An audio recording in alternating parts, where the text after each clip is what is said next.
తండ్రి యొక్క కుమారుని యొక్క పరిశుద్ధాత్మ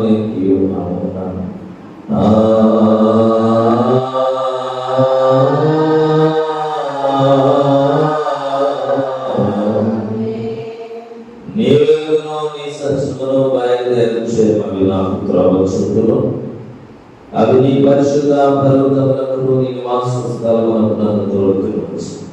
అప్పుడు నేను దేవుని పరిపించమునందు నాకు ఆనంద సంతోషములు కలిగించే దేవుని ఎదురు చేయదు. దేవా నా దేవా స్థితరమాయించు నీకు కృతజ్ఞతాస్తుతులు చెల్లించుతాను. ప్రభునందు ప్రియులారా, యథార్థ హృదయముతో మన తండ్రి అయిన దేవుని సమీపించి ఆయన ఎదుట మన పాపములను మన ప్రభువైన యేసుక్రీస్తు పేరిట మనకు క్షమాపణ దయచేయమని వేడుకుంటున్నాము.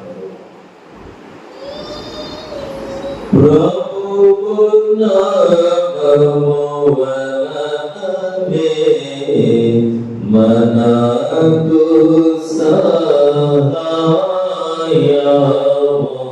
కలుగుచున్నది.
మా సృష్టికర్తవు విమోచకుడైన సర్వశక్తి గల దేవా, దీనులము పాపులము మేము స్వాభావికముగా పాపులమని అపవిత్రులమని తలంపు వలన నాచు వలన క్రియ వలన నీకు విరోధముగా పాపము చేసుకున్నవి నీ ఎదుట ఒప్పుకొనుచున్నాము.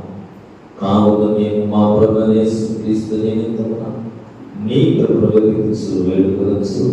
నీ దేవుని ఆశ్రయమైన దేవచ్చుచున్నాము. గురించి చనిపోయి నీ జగతే దేవా మమ్మను అంగీకరించి ఆయన నిమిత్తము మా సమస్త పాపములకు క్షమాపణ దయచేయము. మేము నీ కృప చేత పొందనట్లు నీకు గురించియు నీ చిత్తమును గురించియు సరైన జ్ఞానం నీ వాక్యములకు తగిన వివేకం మాతో నీ పరిశుద్ధాత్మ వలన పొందుకోమని మా ప్రభువైన యేసుక్రీస్తు ద్వారా వేడుకొనుచున్నాము. మన పరలోకపు తండ్రి సర్వశక్తి దేవుడు మనకు గురించి మనలో చనిపోయి తన ఆత్మవాణించి ఆయన మూలమున మన పాపములన్నింటినీ క్షమించుచున్నాడు. ఆయన నామముతో విశ్వాసం వచ్చే వారికి దేవుని కుమారులుగా గుర్తించు వారికి తన పరిశుద్ధాత్మను అనుగ్రహిస్తున్నాడు. నమ్మి బాప్తిసం పొందిన వారు రక్షింపబడును.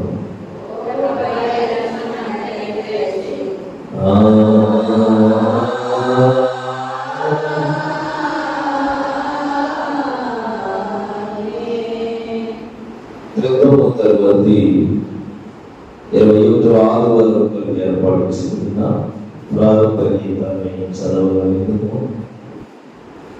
యెహోవా సర్వశక్తి రాజ, సర్వలోకము నీ శక్తికి కలుగునది. నీ వేదరాడు మనుష్యులు లేనేలేదు.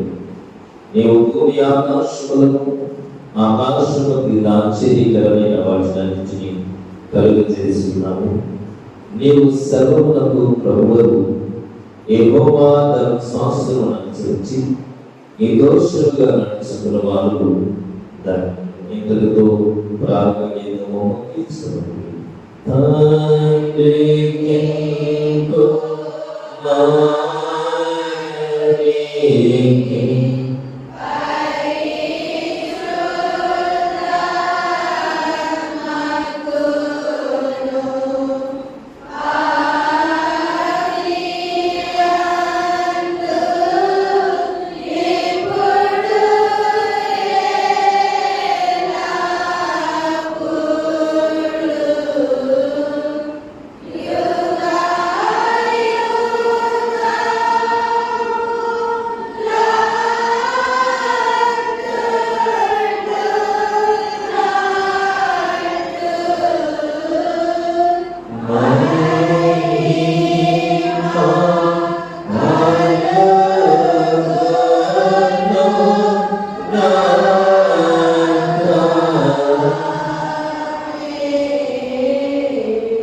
క్రైస్తవ సంఘంలోని కుటుంబము నిరంతరము భక్తి కలిగి ఉన్నట్లు కనిపిస్తున్నాం.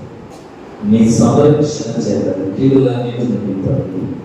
నీ నామ మహిమార్థమై నిన్ను సత్క్రియలతో సేవించుటకు ఆసక్తి కలిగినట్లు కాపాడాలి. నీతోనూ పరిశుద్ధాత్మతోనూ సదా యాకదేవుడు యుగయుగములు జీవించుచు పరిపాలించుచున్నాడు. నీ కుమారులను మా ప్రభువైన యేసుక్రీస్తు ద్వారా వేడుకొనుచున్నాము. దయచేసి కూర్చోండి.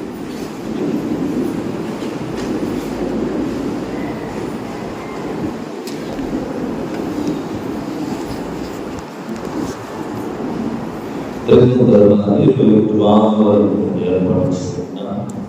దైవ చదువుబట్టి వారు చదవాలని ఆసక్తి దయచేసి ముందుకు వచ్చి లేకపోతే చదవాలని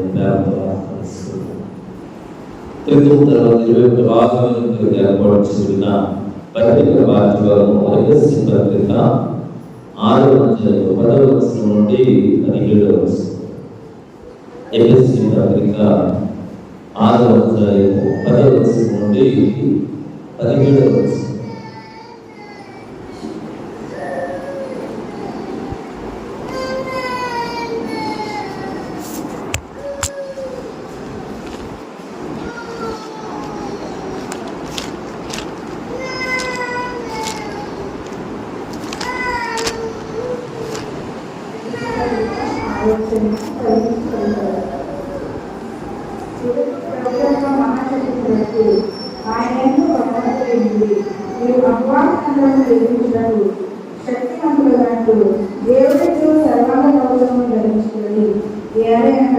మనకు పోరాడని శరీరంతో కాదు కానీ ప్రధానులతోనూ అధికారులతోనూ ప్రస్తుత అంధకార సంబంధములు లోకనాథులతోనూ ఆకాశమండలమున్న దురాత్మ సమూహములతోనూ పోరాడుతున్నాము. అందుచేతను మీరు ఆకర్షణకు వారిని ఎదిరించుటకును సమస్తము నెరవేర్చిన వారిని నిలువబడుటకును శక్తిమంతులన్నట్టు దేవుడితో సర్వాంగ కవచమును ధరించుకుని ఎలాగైనా మీ నడుములకు స్వచ్ఛమైన గడ్డి కట్టుకుని నీతిగా మహిమను పెరుగుకొని పాదములకు సమాధాన సువార్తలైన సిద్ధ మనసును జోడు చెప్పుకొని నిలువబడి ఇవన్నీ కాక విశ్వాసములు పడిపడి దానితో మీరు దృష్టిని అగ్నిమానమైన ఆత్మకు శక్తిమంతులవుదు మరియు రక్షణలో శిరసాను దేవుని వాక్యము ఆత్మకత్వము ధరించుకుని విశ్వాసము ఇంతతో పత్రిక పాఠభాగం ముగిస్తున్నది. హల్లెలూయా హల్లెలూయా హల్లెలూయా. ఈ దినములైనటువంటి పరిశుద్ధ సువార్త పాఠభాగము యోహాను సువార్త 4వ అధ్యాయము 46వ వచనం నుండి 54వ వచనం. ఓ ప్రభువా నీకు మహిమ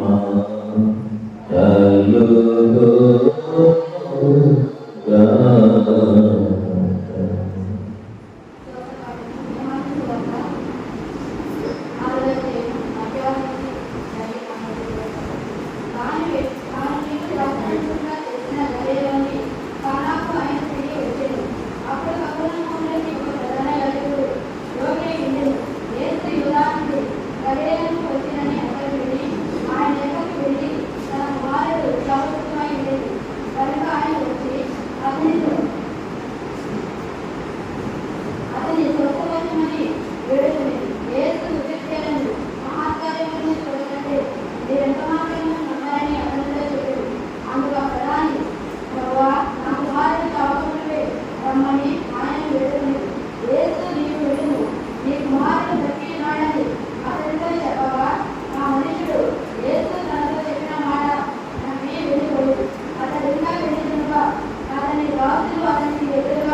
ఇంతటితో పరిశుద్ధ సువార్త పాఠభాగము ముగించున్నది.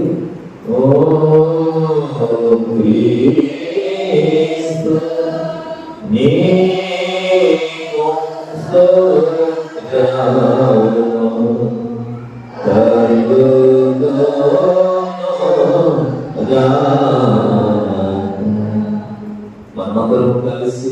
విశ్వాస ప్రమాణాలను పొందుటకు భూమి ఆకాశములను సృష్టించిన సర్వశక్తి గల తండ్రి అయిన దేవుని నమ్ముచున్నాను.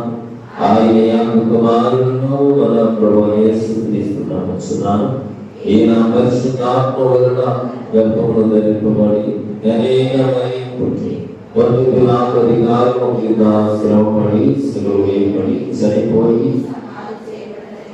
అదృశ్యలోకములోనికి దిగిరని చనిపోయిన వారి నుండి మూడవ దినం లేచి పరలోకములోకి సర్వశక్తి గల తండ్రి అయిన దేవుని కుడి చేతి వైపున సజీవులను మృతులను తీర్పు చేయడానికి నుండి వచ్చునని నమ్ముచున్నాను. పరిశుద్ధాత్మ నమ్ముచున్నాను. పరిశుద్ధ క్రైస్తవ సంఘము, పరిశుద్ధుల సహవాసము, ఆ పక్షమాత్మమే శరీర పునరుద్ధానము నిత్య జీవనమును బలిగా నమ్ముచున్నాను.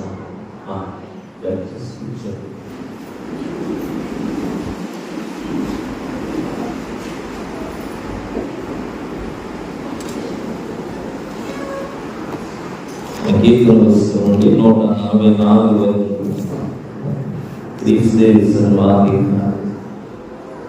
కీర్తన పుస్తకం నుండి 144 వరకు. క్రీస్తే సర్వాధికారి, క్రీస్తే మోక్షాధికారి, క్రీస్తే మహోన్నతుడై, క్రీస్తే ఆశీర్వాదకర్త, క్రీస్తే సర్వాధికారి, ముక్తి విధాత, శక్తి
పరమానందు దివ్యేశులైనా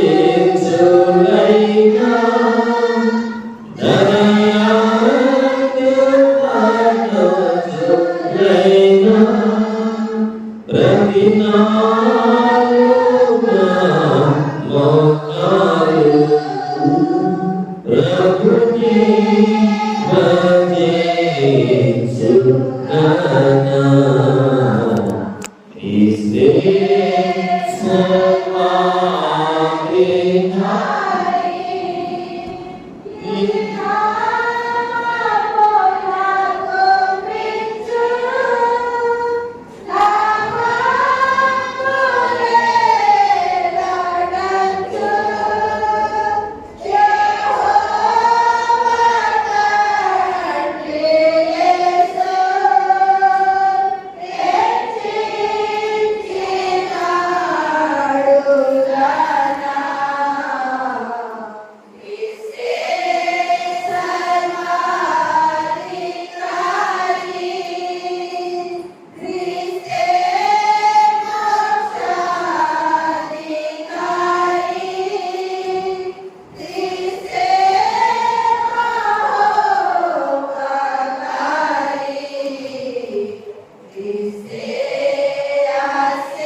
తండ్రి అయిన దేవుని నుండి ప్రభువైన యేసుక్రీస్తును కృపయు సమాధానం మీకు కలుగునుగా. దయచేసి కూర్చోండి. క్రీస్తునందు ప్రియులారా, సజీవుడు పునరుద్ధారుడు మన రక్షకుడైన యేసుక్రీస్తు పరిశుద్ధ నామములో మీ అందరికీ నా హృదయపూర్వకమైన వందనాలు.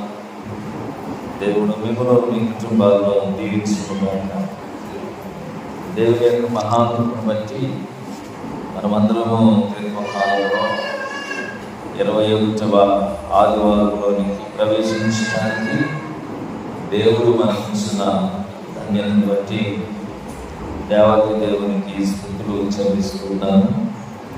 ప్రార్థన చేస్తూ మహోన్నతుడు మా రక్షకుడు పరిశుద్ధుడైన తండ్రి నీకు వందనాలు. ఈ సమయంలో ప్రభు మీరు కృపచేత మా జీవితంలో అనుగ్రహించారు. ఈ మాటలు వినడానికి, గ్రహించడానికి, అర్థం చేసుకుని వాక్య సంబంధమైన జీవితంలో తండ్రి మేము బలపరచడానికి మీరు ఇచ్చినటువంటి వందనాలు. మీరు మాట్లాడాలి, మీ మాటలు మాకు వినిపించండి తండ్రి. ఈ సన్నిధిలో మీకు ఇష్టమైన జీవితాలను మేము కలిగి ఉండటానికి సహాయం చేయండి. పరిశుద్ధాత్మ నడిపింపుని స్థలంలో ఉన్న మన అందరికీ అనుగ్రహించండి. యేసు నామమున ప్రార్థించి వేడుకుంటున్నాము తండ్రి. క్రీస్తునందు ప్రియులారా, దేవుని యొక్క ఉన్నతమైనటువంటి కృప మరొక ఆదివారము ఆయన మాటలు వినటానికి ప్రభు మనకు కృప దయచేశారు. లోకంలో ఎంతో ఘోరమైనటువంటి ప్రమాద గడియలు మనం చూస్తూ ఉన్నాం.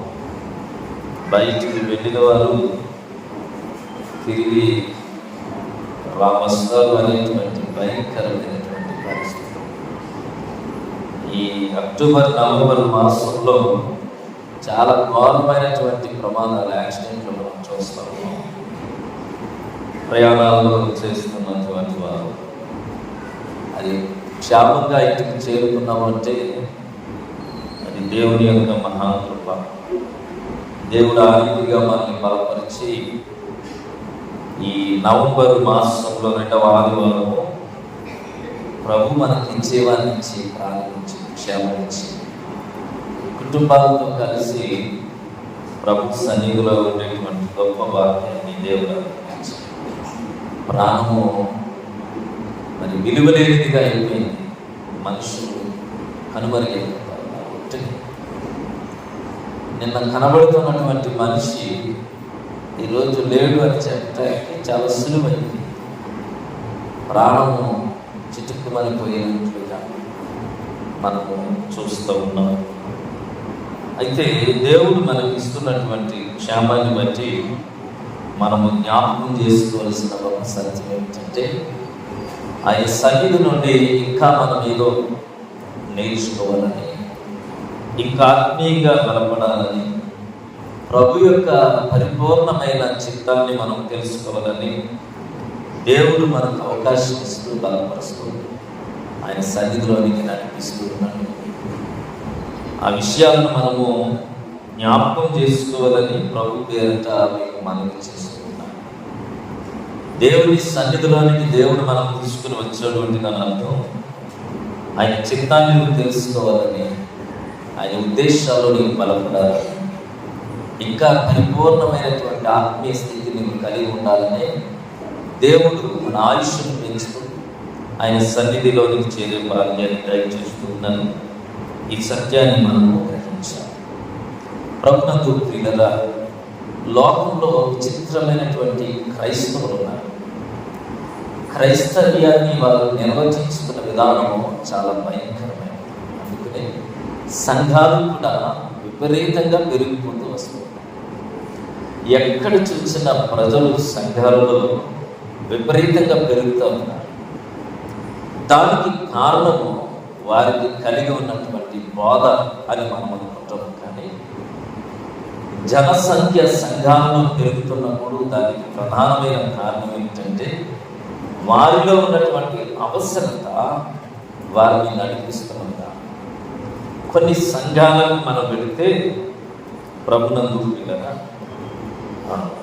బాప్టిస్ట్ సంఘాలు కానీ, సిఎస్ఐ సంఘాలు కానీ, లేకపోతే మన లూథరన్ సంఘాలు, ఈ సంఘంలో ఉన్నటువంటి వెర్షన్ ఏదైతే ఉందో, లేకపోతే దాని యొక్క నడిపింపు ఏదైతే ఉందో అది చాలా ప్రత్యేకమైనది. అందుకు నేను చాలా సంతోషిస్తున్నాను, మిమ్మల్ని బట్టి దేవుని స్తుతిస్తున్నాను. ఎందుకంటే లూథరన్ సంఘ విశ్వాస జీవితంలో వారు వెదిగే విధానం చాలా ఉంది. అయితే మిగతా సంఘాలను మనము తగ్గించలేము, తగ్గుపట్టలేము. కానీ అవసరాన్ని బట్టి వారి యొక్క బోధ సంఘంలో ఉన్నటువంటి మనుషులను పెంచుతుంది. ప్రభునందు పిల్లగా, అందుకు కారణం ఏమిటంటే దేవుడు వాక్యాన్ని, దైవ చిత్తాన్ని మనుషులకు అనుకూలంగా అంటే దేవుడు నీ జీవితంలో ఈ కార్యాన్ని చేస్తాడు అని నీ మనస్సును బలముగా ఒప్పించేసేట. నువ్వు దేవునికి ఎలాగ మారాలో అని ప్రక్కన పెడితే దేవుడు నీకు అనుకూలంగా ఎలాగ మార్చబడతాడో చెప్పే విషయంలో వారు చాలా సఫలీకృతమయ్యారు. అందుకనే సంఘ పరిచర్యలో, సంఘ జీవితంలో విశ్వాసులు పరిగెడుతూ ఉన్నారు. నేను అక్కడికి వెళితే ఇది జరుగుతుంది అనేటువంటి తాపత్రయాన్ని, ఆశను, కోరికను పెంచుతూ ఉన్నాను. ఇది ఎలాంటిదంటే 100 రూపాయల వస్తువును 80% డిస్కౌంట్లో మీకు ఇస్తారు. ఎప్పుడైనా ఆలోచించారు? 100 రూపాయలు తయారు చేసినటువంటి వస్తువులో 80% డిస్కౌంట్ అంటే 80 రూపాయలు తీసేసి 20 రూపాయలకే నీకు ఇచ్చేస్తారు. అంటే మనిషి ఆశను చూడండి. 100 రూపాయల వస్తువు 20 రూపాయలకి ఇస్తున్నాడన్నప్పుడు ఆ వస్తువు అవసరం ఉందో లేదో సెకండ్ ముందు దాని కొరకు ప్రయాణం ఎందుకు ఇస్తారండి? అలా అంత కష్టాన్ని ఎవరు చేస్తారు?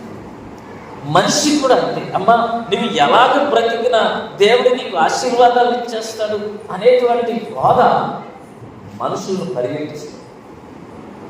మనుషులకు విచిత్రమైనటువంటి నడిపింపులోనికి తీసుకుని వెళుతారు. అందుకనే మనుషులు గ్రహించలేని విషయం ఏమిటంటే ఆశతో పరిగెట్టి వారి ఆయుష్ను వారు అన్య ప్రదేశాలకు, తక్కువ స్థలాలకు, లేకపోతే తక్కువ జీవితాలు కుదించుకుంటాం. అయితే ప్రభునందు ప్రియులారా, మనమైతే పర్టికులర్గా కొన్ని సంఘాలలో దేవుని యొక్క సత్యవాక్యానికి మనుషులు తమను తాము సిద్ధపరచుకునే కదా, వాక్యంలోనికి వారిని మలుచుకునే కదా. ఒక చరిత్రకారుడు ఒక మంచి బొమ్మలను తయారు చేసే ఒక వ్యక్తి ప్రభునందు కదా ఒక రాయిని తీసుకుని వచ్చి అందమైనటువంటి ఒక బొమ్మను తయారు చేసి ముందుకు తీసుకుని వస్తే రాయిలో ఆ వ్యక్తి చూసినటువంటి దృశ్యం తన మనసులో మొదట ముద్రించుకుంటాడట.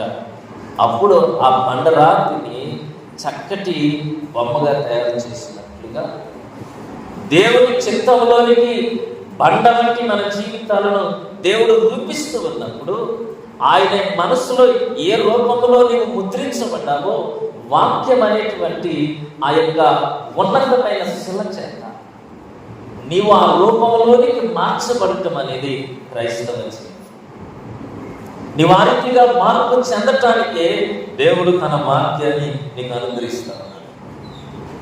వాక్యాన్ని నీకు అనువుగా మార్చుకోవటం అనేది మన యొక్క బలహీనత, బుద్ధిహీనత.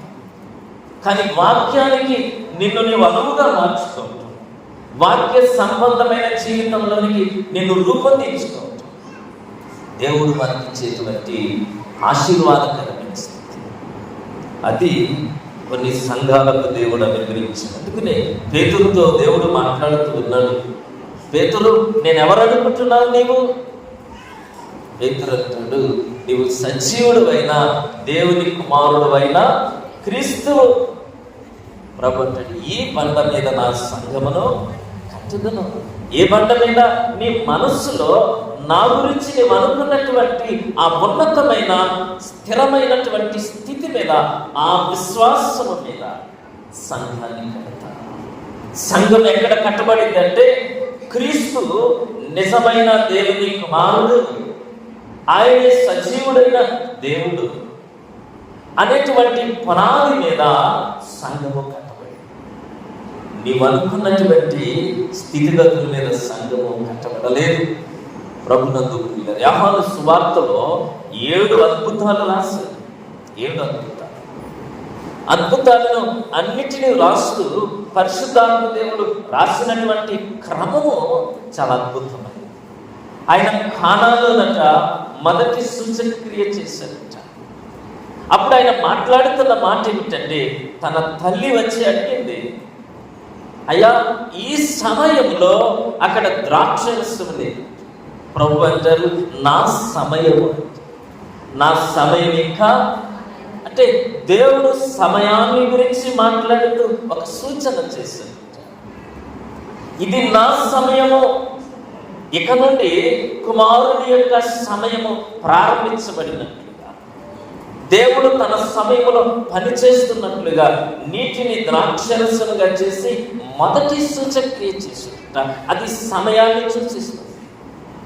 పవర్ ఓవర్ టైం అన్నారు. సమయాన్ని దాటుకుని ప్రభు కార్యాలు చేశాడు.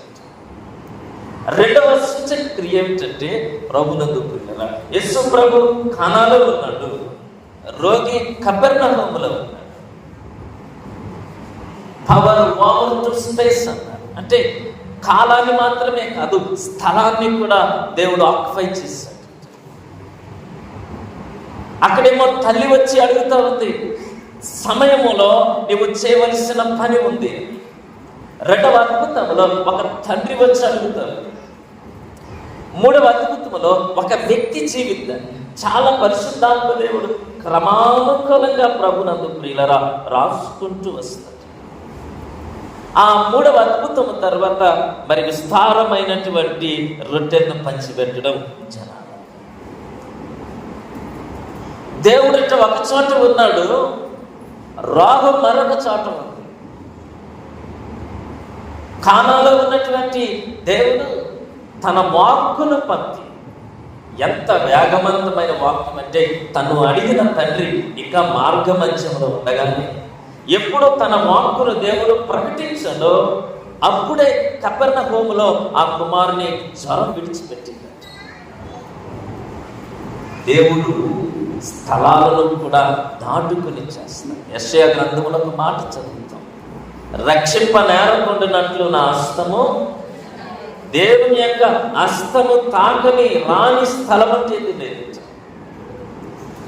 ఎక్కడికైనా తన వాక్కును ప్రయాణింప చేయగలిగినటువంటి శక్తివంతుడు ప్రభునందు. ఈరోజు మనం అందరము గమనించవలసిన విషయం ఏమిటంటే, ఆ కుమారుని యొక్క తండ్రి జీవితాన్ని మనము జ్ఞాపకం చేసుకుంటాం. నాతో కలిసి బైబిల్ తెరిచి ఆ మాటలు మీరు చూడాలని నేను జ్ఞాపకం చేస్తున్నాను. ఒక వ్యక్తి వచ్చి మరి ఆయన అక్కడ ఉన్నాడు అని, కానాలో యేసు ప్రభు వారు ఉన్నాడని ఆ విషయాన్ని అతను విని ఆ తండ్రి, రోగి అయి ఉన్నటువంటి కుమారుని యొక్క తండ్రి యేసు ప్రభు దగ్గరకు వెళ్ళి అడుగుతున్నటువంటి విన్నపాన్ని మనం చదువుకుంటాం. ప్రభునందు 49వ వచనం. అందుకు ఆ ప్రధాని, ప్రభువా, నా కుమారుడు చావక మునుపే రమ్మని ఆయనను వేడుకొని ఒక రకమైనటువంటి ప్రార్థన చేశాడు. యేసు ప్రభు వారు కానాకు వచ్చారని తెలుసుకున్నాడు. హేరోదు కోర్టులో ఉన్నతమైనటువంటి స్థానం కలిగినటువంటి వ్యక్తి. మహారాజు హేరోదు కోర్టు అంటే న్యాయ, ఆ సంస్థానంలో దాదాపు 21 మంది ఉంటారు. అందులో ఈ ఒక వ్యక్తి కూడా అత్యంత ఉన్నతమైనటువంటి వ్యక్తి. అయితే అతని కుమారుడు రోగి ఉన్నప్పుడు చాలామంది దర్శిస్తారు. పెద్దవారి పిల్లలకి ఏమైనా అయితే, చిన్నపిల్లలు ఎవరైనా, పేదవారి పిల్లలు ఎవరైనా పట్టించుకోరు. కానీ పెద్దోళ్ళ పిల్లలు ఏమైనా కొంచెం అంటే ఎక్కువ మందికి తెలుస్తూ ఉంటుంది. అయ్యా సలహాలు ఇస్తూ ఉంటారు చాలామంది, పలానా హాస్పిటల్కి వెళ్ళండి, పలానా దగ్గరికి వెళ్ళండి, పలానా ఆవిడ దగ్గరికి వెళ్ళండి, ఏదో చెప్తూ ఉంటారు. అలాగా యేసు ప్రభు కానాలో వచ్చారని తెలుసుకున్నటువంటి వ్యక్తులు వెళ్ళి, అయ్యా మీరు రండి, యేసు బాబు స్వస్థపరుస్తాడు అని ఆ వ్యక్తికి చెప్పినప్పుడు తన కుమారునికి కలిగినటువంటి రోగము తన మనస్సును కలిచివేసి, కుమారుడు స్వస్థపరచబడాలనేటువంటి తాపత్రయము, అతనిలో కలిగినటువంటి వేదన ఆ వ్యక్తిని కపెర్నహూము నుండి కానానుకు నడిపించిందట. మధ్య దూరం దాదాపు 30 కిలోమీటర్లు, ఎంతో దూరం ఉంది. ఈ ప్రయాణం చేసి వచ్చే సమయానికి అతడు ప్రధాని, ప్రభునందు కదా, మన జిల్లా కలెక్టర్ ఎవరికి తెలియదు, అందరికీ తెలుసు. ఒక పెద్ద ఉన్నతమైన వ్యక్తి వచ్చాడు అనేటప్పటికీ చాలా మంది ఆశ్చర్యంతో పడుతూ చూస్తారు. ఆ వ్యక్తి యేసు ప్రభు దగ్గరికి వచ్చి దేవుణ్ణి అడుగుతున్నాడంట. తన కుమారుడు సావసిద్ధమైనను కనుక ఆయన వచ్చి అతన్ని స్వస్థపరచవలనని వేడుకుంటూ ఉన్నాడు, ప్రార్థన చేస్తూ ఉన్నాడు. అతని ప్రార్థనలో ప్రభు ప్రసంగం మనం గమనించాలి. కొంతమంది దగ్గర బైబిల్ చాలా మంచి బైబిల్ కొనుక్కున్నారు. యేసు ప్రభు మాట్లాడి కొంతమంది బైబిల్లో ఎరుపు అక్షరాలతో రాసిపడి, అంటే మనం సులువుగా గ్రహించడానికి ఏమని అంటారంటే, యేసు ప్రభు 48వ వచనంలో, సూచక్రియలను మహత్కార్యములను చూడకుంటే మీరెంత మాత్రమునో నమ్మదని అతనితో చెప్పాడు. ఎందుకు వచ్చావు నా దగ్గరికి? నువ్వు నీ కుమారుని బాగు చేస్తానన్నా, సూచక్రియలు అద్భుతాలు చేశాడని విన్నావా నీ గ్రామంలో, అందుకనే పరిగెట్టుకొచ్చావు నా దగ్గరికి. అతను వేడుకున్న విధానం చూడండి. నువ్వు స్వస్థపరచు, నా కుమారుని చనిపోతున్నాను, చావక మునిపే నువ్వు రావయ్యా అని అడుగుతుండే దేవుడు ఆ వ్యక్తితో మాట్లాడిన మాటలు, ఆ వ్యక్తి ఎలాగ ఫీల్ అయ్యాడో తెలియదు. కానీ మనము కనుక దేవుని దగ్గరికి వచ్చి, ప్రభా చాలా ఇబ్బందుల్లో ఉన్నానయ్యా, చాలా ఇబ్బందులు పడతా ఉన్నాను, నాకు కొంచెం సహాయం చేయండి అని ప్రభుని వేడుకున్నప్పుడు, ప్రభువే కనుక ఈ మాటలు మనతో మాట్లాడితే, మన హృదయంలో దేవుని గురించినటువంటి విన్న వాక్యము నుండి సంపాదించుకున్న విశ్వాసము బలమైపోతుంది. వెరీ క్రిటికల్ ఫెయిత్ అయిపోతుంది మనది, అసంకరమైనటువంటి విశ్వాసం. కానీ దేవుడు ఆ వ్యక్తితో ఎందుకు మాట్లాడుతూ ఉన్నాడంటే, అతని యొక్క విశ్వాసాన్ని మరింత బలము చేకూర్చడానికి మాట్లాడు. ఎప్పుడైనా దేవుని మాటలు నీకు వ్యతిరేకంగా వస్తున్నాయో నువ్వు గ్రహించకు. నీకు వ్యతిరేకంగా దేవుడు మాట్లాడుతున్నాడు అనుకునే దానికంటే నాలో ఉన్న ఆ చులకనైనటువంటి విశ్వాసాన్ని ప్రభు బలపరుస్తున్నాడు అనేటువంటి గ్రహింపులోనికి మనం, దేవుడు నా విశ్వాసాన్ని స్థిరపరుస్తూ ఉన్నాడు. నేను ఎందుకొరకైతే వచ్చానో కానీ దానికంటే నాలో మరింత గొప్ప విశ్వాసాన్ని ప్రభు చూస్తాడు. అతనంటూ ఉన్నాడు, నా కుమారుడు చావక మునిపే నువ్వు రా. అంటే యేసు ప్రభు చనిపోక ముందు వస్తేనే రక్షిస్తాడా? చనిపోయిన తర్వాత వస్తే మృతులను ఆయన బలపరచలేడా? బాగు చేయలేడా? మృతతుల్యమైనటువంటి జీవితాలను బలపరచలేడా? ఓ ప్రధానమైనటువంటి నీకున్న విశ్వాసం ఏమిటి? దేవుణ్ణి ఎంతవరకు బౌండరీలో పెడతాం? దేవుడు ఎంతవరకే చేయగలడు? అతను అంటూ ఉన్నాడు, నీవు నా కుమారుడు చావక మునిపే రా. ఒకవేళ చనిపోయాక వస్తే నా విశ్వాసం ఏంటి? నిన్ను పిలిచినప్పుడు ప్రభునందు మన యొక్క విశ్వాస జీవితంలో ప్రభుని వేడుకునేటప్పుడు, నాయన నువ్వు ఇది చేయగలవు ఈ సమయానికి, ఆ సమయం దాటిపోతే నువ్వు చేయలేవయ్యా, ఆ పరిస్థితులు దాటిపోతే నువ్వు చేయలేవు. అతడు అంటూ ఎక్కడికి రావాలంట? చనిపోయిన వ్యక్తి దగ్గరికి యేసు ప్రభు. అంటే ప్రభు ఒక చోట నుండి ఆయన శక్తిని ఆ స్థలానికి చూపించలేడా? నువ్వు దగ్గరికి వస్తేనే ఈ పని చేయగలవా? నీ శక్తికి పరిమితులు ఉన్నాయా? ప్రభు చాలా మంది చేసేటువంటి ప్రార్థనలో దేవుని యొక్క జ్ఞానాన్ని కానీ దేవుని యొక్క శక్తిని కానీ గ్రహించుకోలేనటువంటి ప్రార్థనలు చేస్తుంది. నువ్వు రావాలి. ఎక్కడికి రావాలి? కపెర్నహూముకు వచ్చి. నువ్వెప్పుడు రావాలంట? చనిపోకముందే రావాలంట. సమయాలు, కాలాలు, ప్రాంతాలు, సరిహద్దులు దేవునికి లేవు. దేవుని గురించి నీవు తెలుసుకోవటానికి, దేవుని యొక్క ఉన్నతమైన ఆలోచనలు తెలుసుకోవటానికి నీ పరిమిత జ్ఞానంతో దేవునికి ప్రార్థన చేయి. భక్తుడైన యోబు అంటూ ఉన్నాడు, నాయన నీవు దోచిటితో సముద్రాన్ని కొలిచిన వాడు. నీ ఊపిరి విడిస్తే సముద్రం ఎండిపోతుంది. మహాకాశాలు పట్టజాలని దేవాది దేవుడు నీవు. దేవుణ్ణి దేవుడిగా ఆరాధించలేని ఒక వ్యక్తి వచ్చి ప్రార్థన చేస్తూ ఉన్నాడు, అవిశ్వాస సంబంధమైన ప్రార్థన. కానీ దేవుడు ఆ వ్యక్తి విశ్వాసాన్ని బలపరుస్తూ ఉన్నాడు. ప్రభునందు ఆయన అంటాడు, నీవు వెళ్ళను, నీ కుమారుడు బ్రతికి ఉన్నాడు. ఇతడంటూ ఉన్నాడు, చావకు ముందురా, మా ఇంటికి రా. అంటే ప్రభు నువ్వు వెళ్ళిపో, నువ్వు వెళ్ళు, నీ కుమారుడు బ్రతికి. ప్రభునందు ఈరోజు కోర్టులో ఉన్నటువంటి వ్యక్తి అంటే నీకు జ్ఞాపకం చేస్తాను, అంటే నీకు అర్థమవటానికి మాట చెప్తాను. అన్ని రాష్ట్రాల సీఎంలు, ఎంపీలు అందరూ కలిసి పార్లమెంట్లోకి వెళ్ళి కూర్చుంటారు.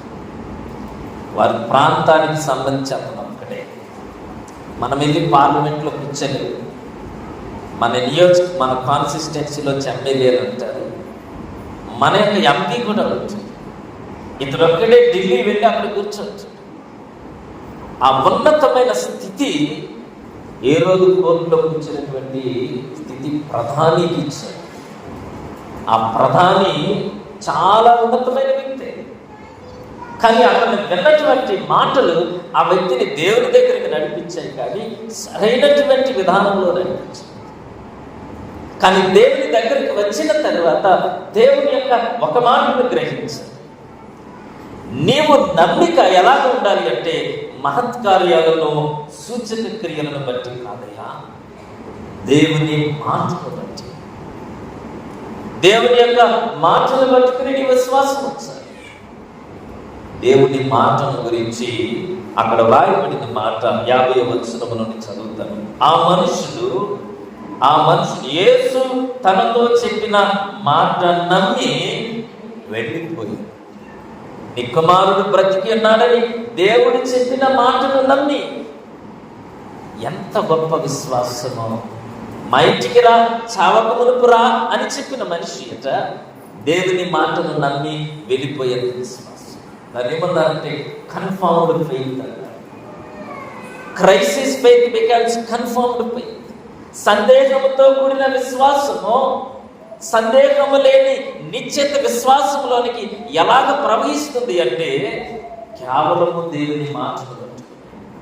మరి దేవుని కాదు, దేవుని మాట యందు విశ్వాసం ఉంచుటలో నీ స్థితిని సమకూర్చుకో. బలమైనటువంటి దేవుని వాక్యమును నమ్ము. చాలు, దేనిని కాదు. అక్కడికి వెళితే ఇది జరిగిపోతుంది, ఇక్కడికి వెళితే ఇది జరిగిపోతుంది, వాడెవడో నెత్తి మీద చేతులు, ఇవన్నీ ప్రక్కన పెడితే ప్రభునందు నీ స్థిరమైన విశ్వాసము ఎక్కడ ఉండాలి అంటే కేవలము దేవుని యొక్క మాట ఉండాలి. అతను వెళ్ళిపోయాడట. ఆ సమయము ప్రయాణం దాటి తను వెళుతూ ఉన్నప్పుడు తన యొక్క సేవకులు ఇంటికాడ నుండి వచ్చి, అయ్యా నీ కుమారుడు బ్రతికి ఉన్నాడని చెప్పారు. ఇతడు ఏ గంటకు వాడు బాగుపరచుకుంటాడు అంటే దేవుని మాట యొక్క శక్తిని తన హృదయంలో స్థిరపరచుకోవటానికి. నా దేవుడు ఆయన నిన్న ఈ మధ్యాహ్నం చెప్పాడు, ఏ గంటకు వాడు బాగుపడ్డాడు.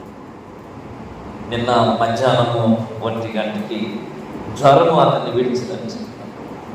అతడు మనసులో అనుకుంటాడు, నీ కుమారుడు బ్రతికి ఉన్నాడని యేసు తనతో చెప్పిన గంటే అదే అని తండ్రి తెలుసుకునేది గనుక అతడును అతని ఇంటి వారందరూ నమ్మి. ఇది యేసు యోదయ నుండి గలిలయకు వచ్చి చేసిన 2వ సూచన. అతడును అతని ఇంటి వారందరూ కూడా క్రీస్తు యొక్క వాక్యము మీద, దేవుని మాటల యందు నమ్మిక ఉంచి విశ్వాసుల కుటుంబముగా వారు చేయగలరు. ప్రభువునందు ప్రియులారా, మన విశ్వాసానికి ఆధారం ఏమిటి? మార్టిన్ లూథరన్ గురించి మనము ప్రతి సంవత్సరం అక్టోబర్ 31 తెలుసుకుంటాం. లోగోస్ అనేటువంటి పదాన్ని తీసుకుని వచ్చి దేవుని యొక్క వాక్యమే మూలము సంఘానికి, విశ్వాసానికి మూలం ఏంటంటే కేవలము దేవుని మాట. ఆ మాట ప్రకారము నీ విశ్వాసాన్ని నువ్వు బలపరచుకోవాలి. ప్రతిదినము దేవుని వాక్యాన్ని చదువుతూ ధ్యానం చేస్తూ ఆ మాటల యొక్క శక్తిని మన హృదయాల్లో పొందుకుని విశ్వాసములో బలపరచాలి. అందుకనే ప్రభునందు లేదా దేవుని యొక్క సంఘాలలో ప్రాముఖ్యంగా మన లూథరన్ సంఘంలో వాక్యానికి చాలా పెద్ద ప్రాముఖ్యత. దేవుని యొక్క స్వరాన్ని వినటానికి, వాక్య సంబంధమైనటువంటి జీవితాన్ని జీవించాలి. శక్తివంతమైన వాక్యాన్ని మనము కలిగి ఉన్నాం. ప్రభునందు ప్రియులారా, ఈ సంఘటనలో మనం జ్ఞాపకం చేసుకుందాం. యేసు ప్రభు వారు 40 దినాలు ఉపవాసం ఉన్నారంట. 40 దినాలు ఉపవాసం ఉండి ఆయన ఈ లోకంలో సువార్తను ప్రకటించి లోక రక్షణ కొరకు తాను చేయవలసిన కార్యం కొరకు 40 దినాలు ఉపవాసం ఉన్నారు. మత్తయి సువార్త 4వ అధ్యాయం. ప్రభునందు ప్రియులారా, బైబిల్ అందరం తెరిచి ఈ మాటలు చదువుతాం. అప్పుడు యేసు అపవాది చేత ఆత్మ వలన అరణ్యమునకు కొనిపోబడెను. 40 దినములు 40 రాత్రులు ఉపవాసం ఉండిన పిమ్మట ఆయన ఆకలి కొనగా శోధింపబడిచినటువంటి యేసు ప్రభువును మనము 4వ అధ్యాయంలో చూస్తాం. సాధారణంట యేసు ప్రభుని శోధిస్తూ 40 దినాలు ఉపవాసం ఉన్నారు ప్రభువారు. ఆయన అరణ్యములోనికి కొనుక్కోబడ్డాడు, అపవాది చేత శోధించబడ్డాడు. ఎలా శోధిస్తున్నాడు సాధారణంగా అంటే యేసు ప్రభు యొక్క జీవితాన్ని జాగ్రత్తగా చూసాడట.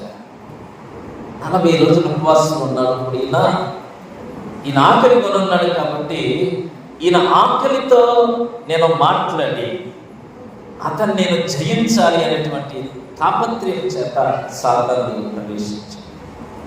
ప్రవేశించి యేసు ప్రభు వారితో మాట్లాడడం ప్రారంభించాడు. యేసు ప్రభు వారితో ఎలా మాట్లాడతాడు? ఆయన అంటాడు, మనిషి ఈ రాళ్లను రొట్టెలగినట్లు ఆజ్ఞాపించాడు. ఈ మాటను బైబిల్లో నుంచే తీసుకుని వస్తాడు సాతాను. ఈ రాళ్లను రొట్టెలుగా చూడు. ఆ పైన కొండపైకి ఎక్కి, కొండ శిఖరమునకెక్కి అక్కడ నిలబెట్టి, నీవు దేవుని కుమారుడివైతే క్రిందికి దూకుము అంటాడు. క్రిందికి దూకు. అప్పుడేం జరుగుతుంది? ఆయన నిన్ను గురించి తన దూతలకు ఆజ్ఞాపిస్తాడు. నీ పాదం ఎప్పుడైనానో రాతికి తగలకుండా వారు నిన్ను చేతులతో. ఆకలితో ఉన్నారు ప్రభు. 40 రోజుల ఉపవాసం ఉండి మనుష్య కుమారుడు. ఆయనకు అవసరమైంది ఆహారం ఆ సమయంలో. కానీ సాతానుడు అది గుర్తించి వెళ్ళడుగుతూ ఉన్నాడట. 91వ కీర్తన తీసుకుని వచ్చి అందులో ఉన్న విషయాల చేత దేవుణ్ణి శోధిస్తూ ఉన్నాడు. నీరసమైపోయింది శరీరం 40 రోజుల ఉపవాసం. కొండ ఎక్కించాడు. ఆ ఎక్కించి అక్కడి నుండి కిందకి చూపించి దూకే కిందకి. నీ దేవదూతలను పంపిస్తానని దేవుడు 91వ కీర్తనలో మాట్లాడాడు కదా. నీకు ఏ అపాయం రాదు, నిన్ను వారు చేతులతో ఎత్తిపరుచుకుంటారు. దేవుని యొక్క వాక్యాన్ని చేతపట్టుకుని ప్రభునందు కదా దేవుడు సాతాను మాట్లాడుతున్నటువంటి మాటలు మనం చదువుతాం. ఇంకా ఆయన ఏమంటున్నాడంటే ప్రభునందు కదా మరొక మాట, నీవు సాగిలపడి నాకు నమస్కారము చేసిన ఎడలా, నువ్వు ఏ లోకాన్ని అయితే చూచావో, ఏ లోకాన్ని రక్షించడానికి వచ్చావో, ఇవన్నీ కూడా నీకు ఇచ్చేస్తాను. ఇవన్నీ నీకు ఇచ్చేస్తాను. ఇది సాతానుడు శోధించేది. వాక్యము చేత పట్టుకుని శోధిస్తాం. మనం చాలా సందర్భాల్లో 91వ కీర్తన చదువుతూ ఉంటాం ప్రభునందు ప్రియులారా. ఏమనంటే, నీ ప్రక్కన 1000 మంది పడినను, నీ కుడి ప్రక్కన 10,000 మంది పడినను అపాయము నీ అందకు రాదు. ఏ తెగులుని నీ గుడారమును సమీపం. నీ మార్గములన్నిటిలో నేను కాపాడుటకు నిన్ను గుర్చి తన దూతల కార్యం. నీ పాదములకు రాయి తగలకుండా వారు నిన్ను తమ చేతుల మీద ఎత్తి పట్టుకో. సాతానుడు చాలా తెలివైనటువంటి స్థితిలో యేసు ప్రభు దగ్గరికి వచ్చాడు. అదే స్థానంలో యేసు ప్రభు స్థానంలో ఒక విశ్వాసిగా మనం ఉంటే, ప్రభునందు ప్రధాని కుమారుడు రోగంతో ఉన్నప్పుడు ఆ ప్రధాని అక్కడ పెట్టి, అయ్యా నీ కుమారుడు చచ్చిపోతూ ఉన్నాడు, ఆయన పిలిస్తే రానని చెప్పాడు. ఒక మాట చెప్తే నమ్మి వెళ్ళిపోతావా?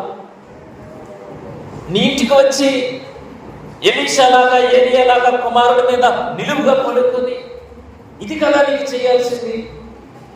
నువ్వెందుకు ఆయన మాట నమ్మి వెనకొచ్చేస్తున్నావు? ఒకవేళ జరగకపోతే సాతానుడు శోధించే విధానం ప్రభు. నీకు చాలా అప్పుల బాధలు ఉన్నాయి కదా, చాలా రోగంతో బాధపడుతున్నావు కదా, నీ కుమారులు చెడిపోయి ఉన్నారు కదా, లేకపోతే ఎన్నో సమస్యల చేత నువ్వు సతమతం అయిపోతున్నావు కదా. ఈ సమస్యలన్నిటిలో నుండి దేవుడు నిన్ను విడిపిస్తానని చెప్పాడు కదా. ఎందుకు విడిపించడం లేదు? విడిపించడానికి నువ్వేం చేస్తావు? సాతాను యొక్క శోధన రీతిగా. అప్పుడు నేనేం చేయాలి? కపెర్నహూములో నుండి బయలుదేరి వచ్చినటువంటి ప్రధాని ఏం చేయాలి? ఆ వాక్యమునందు విశ్వాసం లేకపోతే, దేవుని యొక్క మాట లేదు, పరిపూర్ణమైన విశ్వాసం నీకు నాకు మనకు లేకపోతే, సాతానుడు చూపించినటువంటి ఆ ఆశలకు లోనై నా ఆకలి తీర్చుకోవటానికి రాళ్లను రొట్టెలు చేయి ప్రభువా, నేను ఎక్కడి నుంచి కిందకి దూకేస్తాను, నాకు కావలసిన అన్ని నువ్వు, ఇటువంటి చిత్రహీనమైనటువంటి ప్రార్థనలు చేస్తావు. నువ్వు ఏమి చదువుకుంటే డాక్టర్ అయిపోతావా? ఏమి చదువు, లేకపోతే నీకేమి రాకుండానే నువ్వు పనులన్నీ చేసేస్తావా? నీ యొక్క సిద్ధపాటులో దేవుని యొక్క శక్తిని అనుభవించడానికి సాతానుడు నీ మీదకి దాడి చేస్తున్నప్పుడు ఆ శోధన జయించటానికి విశ్వాస సంబంధమైన వాక్యము లేకుండానే నువ్వు వెళ్ళిపోతావా? ఏం చేస్తావు వెళ్ళిపోయి? ప్రభునందు సాతానుడు ఎన్ని రకాలుగా శోధించాడో మీరు బాగా గమనించాలి. దేవుడు కూడా ఆ వాక్యాన్ని సాతానుకు తెలియజేస్తాడు. ఏమని మాట్లాడుతాడంటే, ఈ సాతానుడు 91వ కీర్తన తీసుకుని వస్తే యేసు ప్రభు ద్వితీయోపదేశ కాండము 6వ అధ్యాయం తీసుకుని దేవునికి యేసు ప్రభుకు వాక్యం తెలుసు. అతడు ఏ మాట అయితే చెప్పాడో ఆ మాటకు పరిపూర్ణమైనటువంటి వాక్యాన్ని తీసుకుని వచ్చి సాతానుతో మాట్లాడు. సాతాను వాక్యం అంతా శరీరానికి సంబంధించినట్టు మాట్లాడుతాడు, కానీ యేసు ప్రభు వాక్యాన్ని ఆత్మ సంబంధమైన విషయంలో మాట్లాడతాడు. ఇదే జరుగుతుంది సంఘాలలో. శారీరక సంబంధమైనటువంటి పోషణ కొరకు మనుషులు బోధిస్తూ ఉంటే ప్రజలు లోబడి వెళ్ళిపోతారు.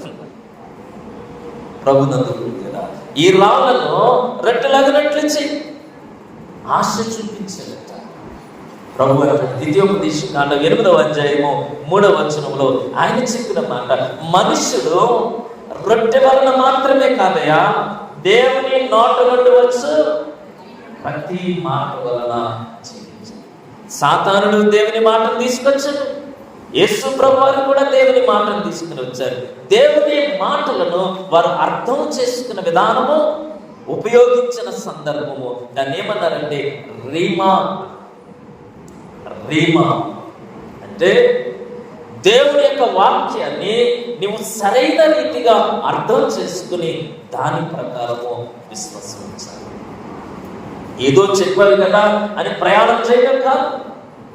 దేవుని వాక్యాన్ని సరైన రీతిగా నీవు దేవుని ఆత్మ చేత అర్థం చేసుకుని, నాయనా ఈ సమయానికి నాకు ఆహారం అవసరమని నీకు తెలుసు, నేను జీవించటానికి కావలసినది నా తండ్రి నాకు అనుగ్రహిస్తాడు, నీవు నాకు ఏమి ఆశ చూపించదు, నీవేమి నాకు ఆశ చూపించదు. ఈ శారీరకమైన రొట్టె కంటే దేవుడు నాకు ఇచ్చే ఆత్మీయమైన జీవాహారము నాకు చాలా ఉంటుంది, దానితో నేను బ్రతకాలనుకుంటున్నాను. సాతానుడు ఇంకా మారు మాట చెప్పలేదు. సాతానుడికి తెలుసు ఏ వాక్యము చేత మానవుడు జీవిస్తాడు. మనిషికి తెలియదు, పైకెక్కి చూపించాడట. ఈ రాజ్యమునంతటి కూడా పైకెక్కి చూపి, ఇక్కడ నుండి నువ్వు కిందకి దూకు. అప్పుడు ఏం చేస్తారు? వారందరూ కూడా నిన్ను ఎత్తి పట్టుకుంటారు. దేవదూతలు అందరూ వచ్చేస్తారు. దేవదూతలు అందరూ వచ్చేస్తారు. ప్రభునందు కదా, దేవుడు మాట్లాడుతున్నటువంటి మాట, నీ దేవుడైనా యెహోవాను నువ్వు శోధించకూడదు. దేవుడిని నేను శోధించకూడదు. నేను ఎక్కడికెక్కి దూకేస్తాను, నేను అనుకున్నది నువ్వు చేస్తావా లేదా, నెత్తికి 3 కొబ్బరికాయలు చుట్టుకుని గిరగిర తిప్పి నీకు వేసి కొడతాను, నువ్వు ఇది చెయ్యాలి, ఇలాంటివి లేదండి. దైవ చిత్తానికి నువ్వు ప్రేరేపించబడతావు, దాని ప్రకారం నువ్వు చేస్తావు. నేను ఇక్కడెక్కి దూకేస్తే దేవుడు రక్షించాలా? నేనేమన్నా మనిషినా లేకపోతే పశువునా? నేను మనిషినా చెట్టునా? దేవుని స్వరూపంలో చేయబడిన నేను, దేవుని వాక్యము చేత నింపబడుతున్న నేను పైకెక్కి కిందకి దూకాలి? నాకు నచ్చినట్టే నేను బ్రతుకుతాను, నువ్వు చేయనైనా. చంద్ర నక్షత్రాలలో ప్రక్కన ఉంటాయి, చంద్రుడిగా నేను ప్రక్కన ఉంటాను, కాబట్టి నాకు నచ్చినట్టు నువ్వు చేయి. ద్వితీయోపదేశకాండం 6వ అధ్యాయము 16వ వచనములో ప్రభునందుగా, నీ దేవుడైన యెహోవాను నీవు శోధించకూడదని మరొక చోట రాయబడిన. దేవునికి తెలుసు వాక్యం యొక్క శక్తి. నేను దేవుణ్ణి శోధిస్తే నేను దేవునికి దూరం అయిపోతాను. దేవుడు నా జీవితంలో తన చిత్త ప్రకారం చేస్తాడు. ఇలాగ ప్రభువారు సాతానుతో మాట్లాడుతున్నాడు. దేవుని వాక్యాన్ని తిరస్కరించే హక్కు సాతానుకు లేదు అని నువ్వు గ్రహించాలి. ఏ మాటలైతే సాతానుతో చెబుతూ ఉన్నారో ఆ మాటలను తిరస్కరించి సాతానుడు ముందుకు రాలేకపోతాడు. దేవుని నోట నుండి వస్తున్నటువంటి ఆ వాక్యము చేత సాతానుతో పోరాడుతూ ఉన్నప్పుడు ఆ వాక్యాన్ని దాటి సాతాను, నీవు సాతానుతో పోరాడే విధానం ప్రభునందు. దేవుని వాక్యము నీ చేతిలో, నీ నోటిలో ఉన్నప్పుడు, లేకపోతే సాతానుడు నీ మీదకి వచ్చి దాడి చేస్తాడు. నీ మీదకి వచ్చి నిన్ను ఎంతవరకు దేవుని నుండి దూరం చేయాలో అంతవరకు దూరం చేసేస్తాడు.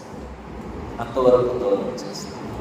ప్రభు యొక్క మాటలు మనం గమనిస్తే ప్రభునందు కదా, అపవాది ఆయనను విడిచి పారిపోయిందట. అపవాది ఆయనని విడిచి వెళ్ళిపోయింది. ఇదిగో దేవదూతలు వచ్చి ఆయనకు పరిచర్య చేశారట.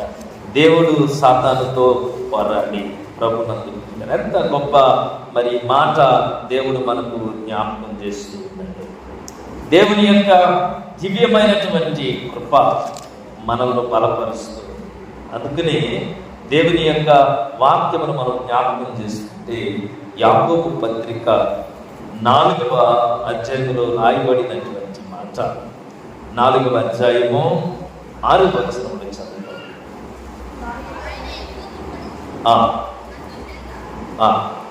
దేవుడు అహంకారులను ఎదిరించి దీనులకు కృప అనుగ్రహించనని లేఖనం చెప్తున్నది కనుక, కాబట్టి దేవునికి లోబడి ఉండి అపవాదిని ఎదిరించండి, అప్పుడు వాడు మీ అందరి నుండి మారి.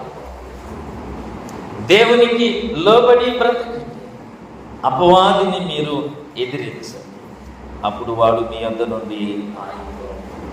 మనమందరం కూడా దేవుని యొక్క శిలువ విజయోత్సవంలో కొనసాగుతున్నాం. దేవుడట లోకంలో శాతానును జయించుకున్నాడు మన కొరకు.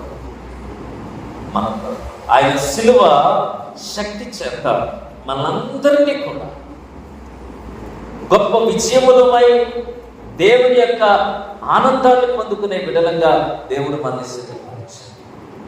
ఇది ఒక భాగం అయితే, రెండో భాగంలో ఎప్పుడైతే నీవు దేవునికి సంబంధించిన మనిషివో, నీవెప్పుడైతే క్రైస్తవుడవో, ఎప్పుడైతే సంఘ ఆరాధనకు నీవు క్రమము తప్పకుండా రాగలుగుతున్నావో, సాతానుడు చేసే పని ఏంటంటే నీ మీద యుద్ధాన్ని ప్రకటిస్తాడు, నీతో యుద్ధం చేస్తాడు, నీతో పోరాటాన్ని స్టార్ట్ చేస్తాడు. అతనితో కలిసి ఉండిపోతే నీతో యుద్ధం చేయడు. కానీ నువ్వు ఎప్పుడైతే దేవునికి సంబంధించిన మనిషివో, అపవాది నీతో యుద్ధం చేస్తాడు. ప్రభునందు ప్రియులారా, ఇది సూచక క్రియ అని ప్రభు యోహాను సువార్తలో రాయడానికి గల కారణం, అతడును అతని ఇంటి వారందరిలో కూడా దేవుని వాక్యమునందు విశ్వాసం ఉంచారు. ఇంతవరకు అతడు అన్యుడు, సాతానుడు అతని మీద ఎటువంటి కోపతాపాలతో రాలేదు. కానీ ఎప్పుడైతే దేవుని వాక్యమునందు విశ్వాసం ఉంచాడో అతడు యుద్ధ భూమిలోనికి వచ్చాడు.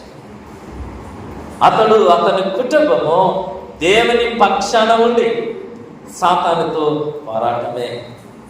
ఎప్పటి వరకు? దేవుని యొక్క రాకడ సమీపించింది, లేదా నీవు దేవుని సన్నిధికి వేగిరపడి వెళ్ళేంత వరకు ఈ యొక్క పోరాటము మన క్రైస్తవ జీవితంలో జరుగుతుంది. అపోస్తుడైనటువంటి పౌలు ఎఫెసీ సంఘానికి రాస్తూ చాలా విషయాలు రాశాడు. సంఘం అనేది ఒక కుటుంబం అని, సంఘం అనేది దేవుని యొక్క శరీరం అని, సంఘం అనేది ప్రభునందు ప్రియులరా దైవికమైనటువంటి రాజ్యములో ఉన్నటువంటి విశ్వాసుల సముదాయం, ఎన్నో విషయాలు చెప్పుకుంటూ 6వ అధ్యాయానికి వచ్చే సమయానికి క్రైస్తవ విశ్వాస జీవితాన్ని ఏమని పోల్చాడంటే ఒక సైనికుడిగా పోల్చి మాట్లాడు. ఒక సైనికుడిగా, సరైనటువంటి సిద్ధపాటు కలిగినటువంటి సైనికుడు, యుద్ధ భూమిలోనికి వచ్చినటువంటి సైనికుడిని మనం చూస్తాం. యుద్ధంలోనికి వచ్చిన తరువాత ప్రభునందు ప్రియులరా దేవుని యొక్క వాక్యానుసారమైనటువంటి మాటలను మనము జ్ఞాపకం చేసుకుందాం. కొరింథీయులకు రాసిన 2వ పత్రిక 10వ అధ్యాయము 3వ వచనాన్ని చదువుదాం. పౌలు యొక్క మాటలు ఒకసారి జ్ఞాపకం చేసుకుందాం. మేము శరీరదారులమై నడుచుకొనుచున్నను, శరీరముతో కాదట యుద్ధము, మా యుద్ధోపకరణములు శరీర సంబంధమైనవి కావు గాని దేవుని ఎదుట దుర్గములను పడద్రోయజాలినంత బలము కలిగినవి. మా యుద్ధము వేరు. మేమేం చేస్తామంటే దేవుని ఎదుట ఉన్నటువంటి దుర్గములు అంటే పెద్ద పెద్ద కోటలు, దేవునికి వ్యతిరేకముగా నిర్మించబడినటువంటి బలమైనటువంటి కోటలు. పౌలు అంటూ ఉన్నాడు, మేము యుద్ధము చేస్తూ ఉన్నాం, మేము పోరాటం చేస్తూ ఉన్నాం. మేము పోరాటం చేసేటప్పుడు మాకు అవసరమైనటువంటి యుద్ధోపకరణములు కంటికి కనపడేది కావు, కంటికి కనపడేవి కావు, కానీ అవి దేవుని ఎదుట దుర్గములను పడద్రోయించాలినంత బలము కలిగినవి. అంటే ఎంత బలమైనటువంటి స్థితులను పారదోలిసేటువంటి యుద్ధోపకరణాలు పౌలు కలిగి ఉన్నాడు. ప్రభునందు మరొకసారి నేను జ్ఞాపకం చేస్తున్నాను, మనము పోరాడాలి, యుద్ధం చేయాలి. యుద్ధం చేస్తూ ఉన్నప్పుడు యుద్ధ సమయంలో నీ యొక్క శక్తిని ఉపయోగించగలవు. దుర్గములను పడద్రోయజాలిగినంత బలము కలిగిన ఆయుధాలు ఉండాలి. రెండవది, యుద్ధ స్థలమును కూడా నీవు గుర్తించాలి. ఆ యుద్ధ స్థలం ఎక్కడంటే భీమారం నుండి ఎక్కడికో వెళితే ఖాళీ స్థలంలో జరిగేటువంటి యుద్ధం. ఆ యుద్ధ స్థలము మానవుని యొక్క హృదయం. ఆ హృదయంలో దుర్గములు కట్టేటట్టు చాలా అంటే ఆ మాట పదజాలము ఇంగ్లీష్ బైబిల్లో రాస్తే కోటలు కట్టేసాడట, బలమైనటువంటి కోటలు. వాటిని త్రోయలేకపోతావు, కానీ వాటిని త్రోసే ఆ యుద్ధోపకరణాలు దేవుడు పంపించాడు. ఎంత భయంకరమైనటువంటి స్థితి అంటే ప్రభునందు కదా. ఈ మాటను మీరు గమనించాలి. సామర్లకోట నుండి కాకినాడ వెళ్ళేటప్పుడు ఒక రాయి చెట్టు దగ్గర ఒక చిన్న విగ్రహం ఉంటుంది, చిన్న విగ్రహం. బస్సులు కూడా ఆగుతాయి. అక్కడ ఒక చిన్న ఉండి పెట్టారు. అతను దేవుడు అంటే ఉండు అంటే కొంచెం లోపలికి వెళితే 3 కిలోమీటర్లు ఆగుతాం. అతడు ఎప్పుడో ఒక ఉండి పెట్టాడు. ఎవరు వెళ్ళి ఒక ఎర్ర దారం కట్టారు, ఇంకొకరు వెళ్ళి ఇంకో ఎర్ర దారం కట్టారు. దానికి కొంచెం కుంభం పోసారు, పసుపు పోసారు. ఒక 2-3తో ప్రారంభించబడింది. ఆర్టీసీ బస్సు ఆగిపోతే అక్కడ వెళ్ళినా ఆ వ్యక్తి ఆ ఉండి సైజు పెంచాడట. కోట్ల రూపాయల ఆదాయం పెట్టింది ఒక క్రైస్తవం. మీకు ఆశ్చర్యంగా ఒక సేవకుడు దగ్గరికి వెళ్ళి, అయ్యా నువ్వు ఎంతో మందిని నీ యొక్క ధనము కొరకు అక్కడ ఆ అన్య మతంలోనికి నడిపిస్తూ ఉన్నావు, దానిని తీసివేయమని చెప్తే ఆ ఆదాయాన్ని దృష్టిలో పెట్టుకున్నాడంట. అది బలమైనటువంటి దుర్గముగా అతని హృదయంలో ఉండిపోయింది. బలమైనటువంటి దుర్గముగా దాన్ని ఎప్పటికీ కూల్చలేకపోతావు. దేవుని ఎదుట నిర్మించబడింది క్రైస్తవుడే, కానీ తన హృదయంలో నిర్మించబడినటువంటి ఆ కోట కోల్చుకోలేకపోతావు. ప్రభునందు మీ మనస్సులను గాయపరచుకోండి, మీ మనస్సులను గాయపరచుకోండి. మన హృదయంలో కూడా సాతానుడు చాలా కోటలు కట్టేశాడు, బలమైనటువంటి స్థావరాలు ఏర్పాటు చేశాడు. ఎన్నో రోజుల నుండి ఆ పాపాన్ని మానాలనుకుంటున్నాము, కానీ అది బలమైనటువంటి కోటగా హృదయంలో ఉంది. సాతానుడు అక్కడ స్థిర నివాసం వేసుకున్నాడు. లోకాసువార్త 11వ అధ్యాయంలో మనం చదువుకుంటే ఒక అపవిత్రాత్మ అతనిలో నుండి బయటికి వచ్చిన తర్వాత తిరిగి మరియుడు అపవిత్రాత్మను పట్టుకుని వెళ్ళిపోయి అందులో స్థిరముగా ఉండిపోయినట్లుగా ఆ కోట కట్టబడుతుంది. ప్రభునందు ఒక అబద్ధం ఆడవు ఎప్పుడు, అదే అబద్ధము నీవు క్షమాపణ పొందుకోకపోతే అది 2025వ సంవత్సరానికి నీవు అనుకున్నట్టుగా ఉండదు. అది విత్తనం అయిపోయి పెద్ద వృక్షంగా మారిపోతుంది.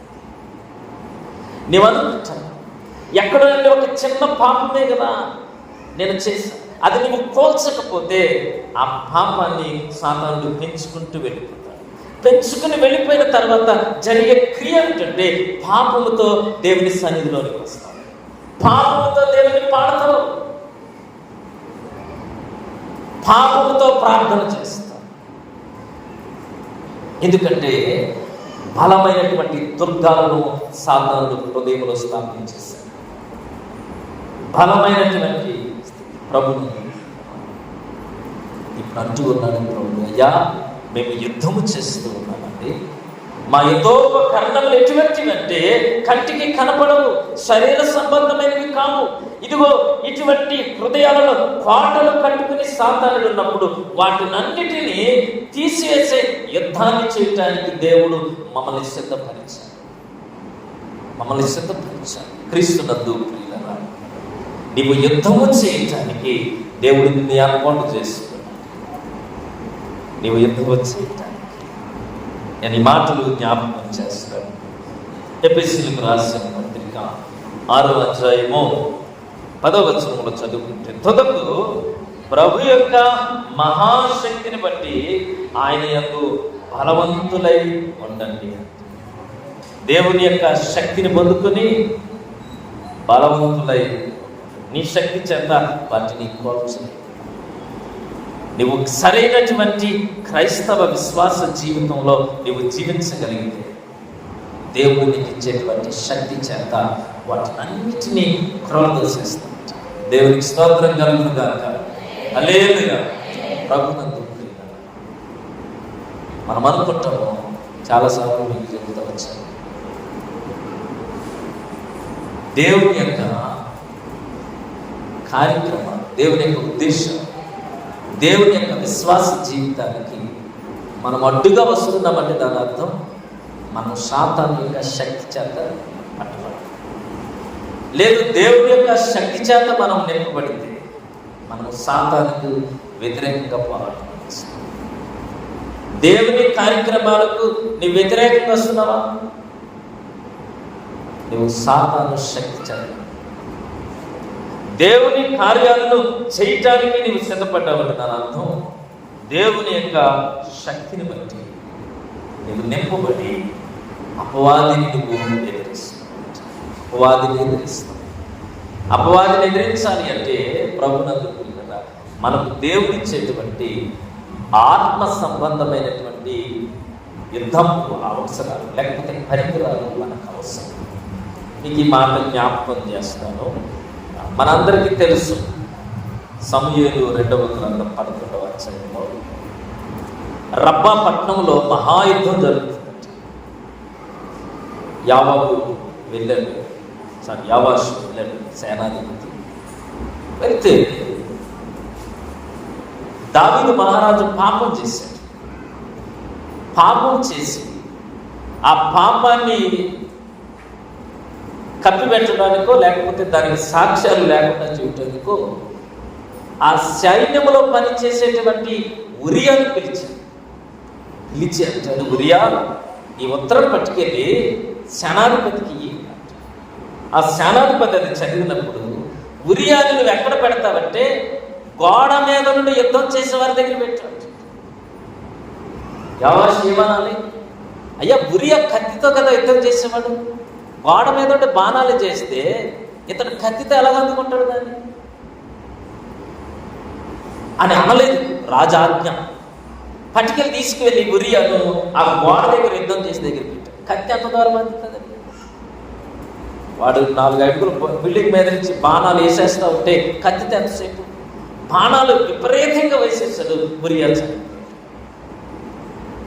ఎందుకు ఈ మాట చెప్తున్నాను అంటే, సాతానుతో యుద్ధం చేసేటప్పుడు సాతానుని ఎదిరించగలిగినటువంటి యుద్ధోపకరణాలన్నీ దేవుడు నీకు ఇచ్చినప్పుడు వాటిని నీవు కలిగి చేతకాని యుద్ధం చేయకూడదు. జట్టిలో ఉన్నవాడు సరిగా పోరాడకుంటే, తిమోతి భక్తుడి సరిగా పోరాడకుంటే తనతో పాటు తన వెనక ఉన్న వాళ్ళకి కూడా నష్టాన్ని కలిగిస్తాడట. తనతో ఉన్నవారితో కూడా నష్టం కలిగిస్తాడు. ఇప్పుడు సాతాను దగ్గర ఏ ఆయుధాలు ఉన్నాయో వాటన్నిటిని ఎదిరించగలిగినటువంటి ఆయుధ సామాగ్రితో నీవు కూడా సిద్ధపడాలి. వాడు కత్తట్టుకుని వస్తుంటే నీ దగ్గర కత్తి ఉండాలి. వాడు బాణాలు వేసుకుని వస్తుంటే నీ దగ్గర వాటిని ఎదిరించగలిగినటువంటి స్థితి.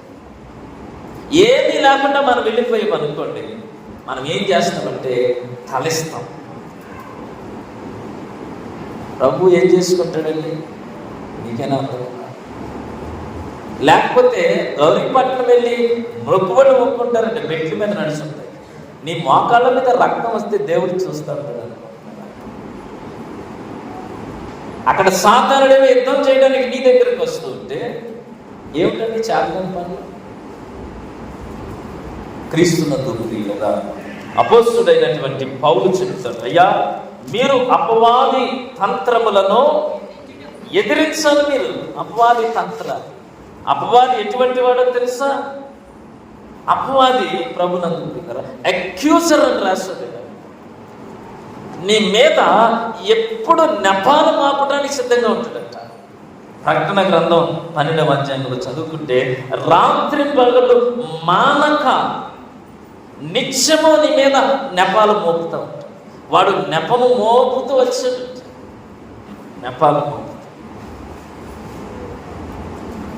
అతడు ప్రతివాది నీతో వాదన చేస్తాడు. సాతానుడు వాదన చేస్తాడు. ఇప్పుడు కూడా యేసు ప్రభుతో వాదన చేస్తున్నట్టు అతడు ఆకర్షణకు లోనేటట్లు చేస్తాడు. లేనిపోనివన్నీ నీ కళ్ళకు చూపించి ఆకర్షితులై ఉండటానికి మెరుపులు మెరిపిస్తాడు. భక్తి జీవితంలో లేని వారు కూడా ఆ మెరుపులకు లోనైపోతారు. అది ఎటువంటిదంటే వాడు దేవుని అంగీకరించకుండా పాటలు పాడటం, ఆకర్షణకు లోనైన పాటలే, ఇంకేం కాదు. నిన్ను ఆకర్షితురాలు చేస్తాడు, ఆకర్షణకు లోనైనట్టు చేస్తాడు. అపవాది ప్రభునందు ప్రియులారా, వాడు హంతకుడును అబద్ధములకు జనకుడయ్యాడు. నీతో ఎలాంటి అబద్ధాలు ఆడాలో, నీ చేత ఎలాంటి అబద్ధాలు ఆడించాలో సాతానికి తెలుసు. వాడి స్ట్రాటజీస్ అన్నీ కూడా అపోస్తుడైన పౌలు చెప్తా ఉన్నాడు. వాడు సింహము వల్లే గాండ్రిస్తూ వస్తాడు. మీ అపవాది అయినటువంటి సాతానుడు గర్జించు సింహము వల్లే ఉంటాడు. ప్రభునందు ప్రియులారా, ప్రకటన గ్రంథం వాడు పాము వలె. ప్రభునందు పులి వస్తే కనపడుతుంది, ఆవు వస్తే కనపడుతుంది, మేక వస్తే కనపడుతుంది, చేమొచ్చినా కనపడుతుంది. కానీ పాము ఎలాగొస్తుంది? ఎవరికి కనపడకుండా, ఎవరికి కనపడాలో వారికి మాత్రమే కనపడేటట్లు అవ్వమ్మ గారి దగ్గరికి వచ్చినట్టు సాతానుడు నీ యొక్క స్థితిని చూసి ఎవరికి కనపడకుండా పాపంలోనికి నేను నెట్టివేయడానికి సర్పము యుక్తి గలదై ఉన్నట్లుగా ఆ సర్పంలోనికి ప్రవేశించవచ్చినట్లుగా ఎవరికి కనపడదు. అంత పెద్ద పాము కూడా ఒక చెట్టు కొమ్మను కలిసిపోయి ఉంటుందంట, గుర్తించలేని స్థితిలో సాతానుడి ప్రవేశించుకున్నాడు. నీవు పాపం చేసినట్టు నీ భర్తకు కూడా తెలియదు. అంత జాగ్రత్తగా సాతానుడు నిన్ను నడిపించేస్తాడు. నీవు పాపం చేసినట్టు నీ తల్లిదండ్రులకు కూడా తెలియదు. సాతానుడి యొక్క ఆలోచన. ప్రభునందు ప్రియులారా, మనం మరొక మాట చదువుకుంటే వాడు వెలుగుతోత వేషం వేసుకుని వస్తాడంట. వెలుగుతోత వేషం వేసుకుని. ఇక మనము చివరి మాటలు యుగ సంబంధమైన దేవతగా వస్తాడంట, మనకు గుడ్డితనము కలిగించేట. ఇలాగ సాతానుడు నీ మీదకి యుద్ధం చేయడానికి వస్తుంటే నువ్వేం చేయాలట? సర్వాంగ కవచాన్ని ధరించుకో. సర్వాంగ కవచం. ప్రభునందు ప్రియులారా, 13వ వచనం చదువుతాం. అందుచేత ఎందుచేత అంటే సాతానుడు ఈ రీతిగా నీ మీద దాడి చేస్తాడు. ఇంకా చాలా విషయాలు. అపవాది తంత్రములను ఎదిరించుటకు శక్తి కలిగినట్లు దేవుడిచ్చి సర్వాంగ కవచమును యాలయనగా, అందరం చదువుదాం. యాలయనగా మనము పోరాడునది శరీరులతో కాదు కానీ ప్రధానులతోనూ అధికారులతోనూ ప్రస్తుత అంధకార సంబంధములకు లోకనాథులతోనూ ఆకాశ మండలమందున్న దురాత్మల సమూహంతో. నీ పోరాటం ఇది, దురాత్మల సమూహంతో. ఇంత ఉన్నతమైనటువంటి యుద్ధాన్ని దేవుడు మనకిచ్చి నీవు అందులో గెలుపొందటానికి కావలసినటువంటి స్థితిగతులను కూడా దేవుడు ఏర్పాటు చేశాడు. ఆయన అంటున్నాడు సర్వాంగ కవచము అంటే సర్వాంగమంతా కూడా ఆ కవచము చేత కప్పబడిపోవాలి. ఎక్కడ కూడా నీవు ఎఫెసీ పత్రిక 4:27 అంటాడు, అపవాదికి చోటు ఇవ్వకండి. ఎక్కడ నడినెత్తుడి అధికారుల వరకు దేవుడిచ్చేటువంటి ఆ సర్వాంగ కవచము నీవు ధరించుకో. సాతానుడు నిన్ను తీక్షణంగా చూస్తాడు. ఎక్కడైనా అవకాశం దొరుకుతుందా? అందరూ యుద్ధం చేస్తుంటే మేడకి తిరుగుతున్నాడంట దావీదు. ఎక్కడ దొరుకుతాడా? అది రాత్రి 9-11 అందరూ గుడికి వెళ్ళిపోయారట. అననీయ సభ్యురాలు పొలంలో ఉన్నారట, అక్కడ దొరికేసి అందరూ దేవుని సముఖంలో ఉండి దేవుని రాజ్యములు ఆరాధన చేసిన ఆనందంలో ఉంటే ఆకాను వెళ్ళి ఆ వస్త్రాల మీద దృష్టి పెట్టుకున్నాడు. ఎక్కడ నీవు దొరుకుతావో అక్కడ నిన్ను పట్టుకొని దేవుని నుండి దూరం చేయటానికి అపవాది తిరుగుతుంది. కళ్ళు దొరుకుతాయా, చేతులు దొరుకుతాయా, ఏ అవయవంలో పాపము నీలోనికి చొచ్చింప చేయాలో వాడు ఎదురు తిరుగుతాడు. అయితే నీవు చేయవలసిన పని ఏమిటంటే ఈ దురాత్మల సమూహం అంతా నీ మీద దాడి చేయకుండా సర్వాంగ కవచమును ఆ కవచములో ఉండవలసిన స్థితులు ప్రభునందు నేను ముగిస్తాను. ఈ మాటలు నీకు త్వరితగతిన కొన్ని విషయాలు చెప్తాను. ఏమంటాడు అంటే ఆయన మొదటి ఆ సర్వాంగ కవచములో ఉండేటువంటివి సాతానుతో పోరాడి మనము గెలవటానికి చేయవలసినవి. మీ నడుమునకు సత్యము అనేటువంటి దట్టి, అబద్ధం నీలో ఉండకూడదట. Very straight forward. నీ మాట అవునంటే అవును, కాదంటే కాదు. ఇంతకు మించి వచ్చినది అది సాతాను దగ్గర నుండి వచ్చింది. అమ్మా ఎలాగున్నావు, బాగున్నానయ్య గారు, బాలేనయ్య గారు, ఈ రెండు మాటలే. బాగుండి బాగున్నాను కాదు, నిలువెచ్చని స్థితి కాదు. నీ నడుమునకు సత్యమనే దట్టి, సర్వాంగ కవచము ధరించుకున్న తర్వాత ఆ సత్యమనే దట్టి కట్టుకుంటే నువ్వు స్థిరముగా ఉంటావు, ఫిట్గా ఉంటావు. లేకపోతే లూజ్ అయిపోతావు. ఏది చెప్పినా నమ్మేస్తావు, ఎవరు పిలిచినా వెళ్ళిపోతావు. ఏ కార్యమైనా సరే బానే ఉంది చాలు, బానే ఉంది. ఆ గ్లాసులో కొంచెం పాలలో ఏదో బలి పడిందని పానీటి తాగేద్దాం. అది సత్యమని చెప్పినా సరే దాన్ని పాటించాలి. ప్రభునందు ప్రియులారా, పాస్టర్ గారు నడుముకి ఒక గడ్డలు కట్టుకుంటాడు. అది ఎందుకు సూచన ఒకసారి నేను అడిగాను. ఎవరైనా చెప్తారండి?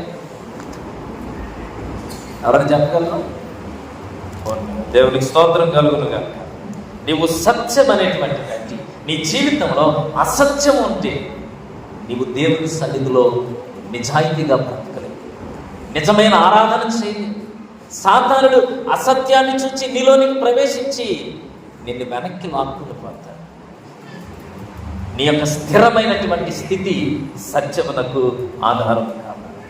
నీతి అను మైమరుగు నీవు తడుగు అంటే ఎడం వైపున బాణాలు కానీ ఏదైనా కత్తిగాటు హృదయానికి తగలకుండా అక్కడ ఒక దిష్టమైనటువంటి ఛాతిని కప్పేటువంటి మైమరుగు, దాన్ని ఏమని పోల్చాడంటే నీతి.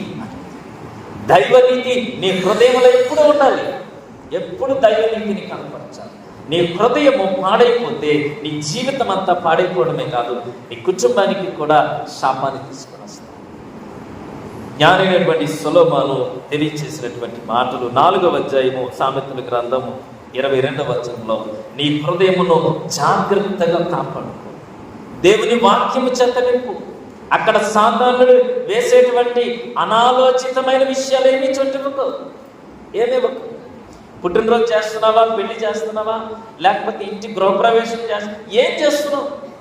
నీ హృదయంలో ఎలాంటి ఆలోచన ఉంది? దేవునికి స్థానమా, సాతాను యొక్క అన్ని ఆచారాలు? ఇంత క్రైస్తవ జీవితంలో కూడా సాతానుడు నీ హృదయంలోనికి వచ్చి అవినీతిని చేస్తూ వచ్చి నీవు మైమరువు అనేది లేదు. ప్రభునందు దేవుని వాక్యంలో చెప్పబడిన మాట, కొరింథీయులకు రాసిన 2వ పత్రిక 5వ అధ్యాయం చివరి మాట, నీవు దేవుని నీతి అగునట్లు దేవుడట నీ పాపమును తన మీద వేసుకున్నాడు. ఇంకెప్పుడు కూడా నీవు నీతిమంతుడుగా బ్రతుకుతావు. అమ్మా, నీవు నా దగ్గర 10 రూపాయలు ఎదురుపెట్టి వెళ్ళిపోయావు, ఈ 10 నువ్వు తీసేసుకో. అమ్మా, ఈ ఉంగరం నా దగ్గర మర్చిపోయావు. నువ్వు వెళుతున్నప్పుడు దారిలో పడిపోయింది, ఇది తీసుకుని దొరికింది కదా అని జేబులు వేసుకుని వెళ్ళిపోవడం. దైవ నీతిని నువ్వు చూపించలేకపోతే సాతానుడు ఏం చేస్తారంటే నీ హృదయంలోనికి వచ్చేసి అక్కడ నీ హృదయాన్ని పాడు చేస్తాడు. నీ హృదయాన్ని పాడు చేసి ప్రభునందు నిన్ను దేవునికి వ్యతిరేకమైన కార్యాలన్నీ ఆ హృదయంలో చేసి దూరం చేస్తాడు. పాదముల కట సమాధాన స్వార్థ వలనైన సిద్ధ మనస్సు. ఎప్పుడు కూడా ఎవరు రెడీగానే ఉంటారు. నాకు ఒక మిలిటరీ ఆయన స్నేహితుడు ఉన్నాడు. యుద్ధంలోనికి వెళ్ళినాడు, పడుకునేటప్పుడు కూడా బూట్లతోనే పడుకుంటారంట. అయ్యా శత్రువు వచ్చేస్తున్నాడు, గబాలు బూట్లు వేసుకోవడానికి ఉండదు, వారు షూతోనే పడుకుంటారు. అంటే ఎప్పుడు కూడా యుద్ధానికి సిద్ధంగా సువార్తను ప్రకటించి సమాధానాన్ని ప్రకటించడం, క్రీస్తు యొక్క సువార్తను ప్రకటించి జనులను దేవునితో సమాధానపరచటానికి రాత్రనక పగలనక నీ సాక్ష్య జీవితాన్ని ఎలాగ నువ్వు క్రీస్తులో రక్షించబడి దేవుని వాక్యాన్ని సంపాదించుకున్నావో పేతురు పత్రికలో పేతురు చెప్తా ఉన్నటువంటి మాట, మిమ్మల్ని అడుగు ప్రతి వారికి సాత్వికమైనటువంటి మనస్సుతో దేవుని గురించిన సాక్ష్యం. 12 గంటలకు అర్ధరాత్రి వచ్చిన, అయ్యా చాలా ఆపదలో ఉన్నాను అంటే నేనేమనాలి? ఏం పాపం చేసావు అమ్మా ఈ అర్ధరాత్రి అపాయం? అమ్మ కంగారు పడు, ఇలాంటి ఆపదల్లో నుండి నన్ను రక్షించిన దేవుడు నాకు తోడుగా ఉన్నాడు, నీకు కూడా తోడుగా. క్రీస్తు రక్తాన్ని కార్చాడు, సిలువలో చనిపోయాడు, ఆయన గొప్ప కార్యాలు నీ కొరకు నా కొరకు చేశాడు. దైవుని యందు విశ్వాసం వచ్చి ఎప్పుడు అడిగినా దేవుని గురించి చెప్పాలి. దేవుని గురించి ప్రభునందు ప్రియులారా, మనం ఎక్కడ సాతానికి లోబడిపోయామంటే 1 గంటన్నర ఒక సినిమా స్టోరీని చెప్పడానికో, లేకపోతే ఒక క్రికెటర్ జీవితాన్ని చెప్పడానికి, ఒక సినిమా యాక్టర్ చరిత్ర చెప్పడానికి చాలా ఉత్సాహంతో ఉంటాము. కానీ దేవుని యొక్క మాటలు చెప్పడానికి మాత్రం ఆ సిద్ధపాటు చూపించు. ప్రభువారు 12 మంది శిష్యులు పిలిచారు, అయ్యా మీరు వెళ్ళండి, మీరు ఏ ఇంటికి వెళతారో ఆ ఇంటిలో సమాధానం ప్రకటించండి, సువార్తను ప్రకటించండి. ఆ ఇల్లు యోగ్యమైనదైతే మీ సమాధానం ఆ ఇంటిలోనికి మీరు ప్రకటించండి, సువార్తను ప్రకటించండి. సమాధానకరమైనటువంటి సువార్తను సిద్ధ మనస్సు వలనటువంటి జోళ్ళు మీరు తొడుక్కుని ఉండండి, ఎప్పుడు కూడా ఉండాలంట. ఇప్పుడు ఖాళీ లేదండి, మేము ప్రార్థనకు రావాలి, సువార్తను ప్రకటించడానికి ఖాళీ లేదు. నశించిపోతున్న లోకాన్ని చూసి ప్రభు సిలువలో కన్నీరు కార్చినటువంటి ఆ వేదన నీ హృదయాలను తాకకపోతే సిద్ధపాటు ఎక్కడిది? స్థిరమైనటువంటి సిద్ధపాటు ప్రభునందు. ఎప్పుడు కూడా యుద్ధ సైనికుడు సిద్ధ మనస్సు జోళ్లు తొడుక్కున్నట్టుగా నీకు కూడా ఎప్పుడైతే ఇటువంటి సిద్ధపాటు నీకు ఉంటుందో దేవుని కార్యాలను కూడా ఆ రీతిగానే నీవు చేస్తున్నావు అని అంటాడు. విశ్వాసమను డాలను నీవు కలిగి ఉంటావు. ఎందుకంటే దుష్టుని యొక్క అగ్ని బాణములన్నిటినీ ఆర్పుటకు నీ దగ్గర ఉంటాను. ఇడ్లీ పాత్ర మోతున్నట్లుగా ఉంటుంది డాలు. అగ్ని బాణాలన్నీ నీ మీదకి వచ్చేస్తున్నాయి, రైట్గా నీ మీదకి సంధించాడు, గురి చూచి కొడతా ఉంటాడట. ఎక్కడ నీవు పడిపోతావో దాని మీద గురి చూచి కొడతాడు. ఈ బిడ్డను ఇలాగ మనం మాట్లాడితే పడిపోతుందని సాతానికి తెలుసు. కానీ నీ దగ్గర ఆయుధం ఏమిటంటే విశ్వాసం అనే డాలు. వాడేసే బాణాలని ఆ డాలుకు తగిలి కింద ముళ్ళిరికి పడిపోవాలి. నీ విశ్వాసం అనేటువంటి డాలు మీద ఆ విశ్వాసమును చేతబట్టుకుని ఉన్నావు. నువ్వు ఎన్ని రకాలుగా పాపపు బాణాలు నా మీద వేసినా నేను గెహాజీలాగా వెళ్ళిపోను, నేను గెహాజీలాగా వెళ్ళిపోను. లేకపోతే ఈ లోక సంబంధమైన పాపాలకు నేను పడిపోను. దేవుని యొక్క విశ్వాసము డాలును పట్టుకో. నీ హృదయాన్ని తాకేటువంటి వాటిని అన్నిటినీ కూడా వాటి ద్వారా ఆర్పి. విశ్వాసము లేకపోతే ప్రభునందు ప్రియులారా మనము సాతానికి లోని అగ్ని బాణములన్నిటినీ ఆర్పుటకు నీవు శక్తివంతుడు మరియు రక్షణ అయిన శిరస్త్రాణమును దేవుని వాక్యమును ఆత్మ ఖడ్గమును నీవు కలిగి ఉండాలి. రక్షణ అయిన శిరస్త్రాణం అంటే హెల్మెట్ లాగా ఉంటుందేమో. ఎందుకు ఆ మాట ఉపయోగించాలంటే నీ ఆలోచనకు దేవుని రక్షణను కాపలట్టు. ఆలోచనలన్నీ పాడు చేసేస్తాడు సాతాను. వీటన్నిటికి మించి దేవుని అను వాక్య ఖడ్గమును చేతపడు. క్రీస్తునందు ప్రకటన గ్రంథం 1వ అధ్యాయము 16వ వచనంలో దేవుని నోట నుండి వచ్చు ఖడ్గము అంటారు. దేవుని వాక్యాన్ని దేవుని వాక్యము 2 అంచులు కలిగిన ఖడ్గము అంటారు. దానిని చేతపట్టుకో. నీ యుద్ధ సన్నద్ధుడు వైపు వాని అబద్ధాలను, వాని యొక్క నెపాలను, వాడు చేస్తున్నటువంటి మోసాలు అన్నీ కూడా వాక్యం అనే ఖడ్గము చేత రక్షణ ఆనందం కలిగిన బిడ్డముగా, విశ్వాసం అనేటువంటి డాలును కలిగి విశ్వాస జీవితంతో వాడిని ఎదురిస్తూ సమాధానకరమైనటువంటి స్వార్థను కలిగిన సాక్షి జీవితంలో సత్యం అనే దండిని కట్టి ఈ సర్వాంగ కవచము నీకు ఉంటేనే సాధారణతో పోరాడి తెలుస్తాం. అప్పుడు దేవుడట నీతో ఒక ప్రత్యేకమైన సంపర్కం. నీవు ఏది ప్రార్థన చేసినా దేవుడు అది నీకు సకాలంలో ఇస్తాడు. ఇవేమీ లేకుండా ప్రభునందు కదా ఎవరో చెప్పిన మాటలు విని మనం వెళ్ళిపోతే ఉరియలగైపోతాం. దేవునితో పోరాడి గెలిచిన ప్రభునందు గర్భోసుడైన ప్రభుత్వుడు మా ఉదోపకరణాలు, ప్రార్థన, వాక్యము, సత్యస్వార్త, విశ్వాసము, నిరీక్షణ ఇవి కంటికి కనపడవు. ఇవి మా ఆత్మీయమైనటువంటి పరికరాలు. ఇవి నీలో ఉన్నప్పుడు అపవాది నిన్ను ఎదిరించదు. అపవాది నీకు కానీ నీ కుటుంబానికి కానీ ఏ హాని చేయదు. దేవుని యొక్క కృప చేత దేవుడు మనల్ని అటువంటి కృపాధన్యత దేవుడు మనకు, మన కుటుంబాలకు సంగమానికి దేవుడు అనుగ్రహించిన సమస్త జ్ఞానములకు మించిన దేవుని సమాధానం ఆయన కుమారుడైన యేసుక్రీస్తు వలన మీ హృదయములకు తలంపులకు కావలిగినగాక. దేవా నాయందు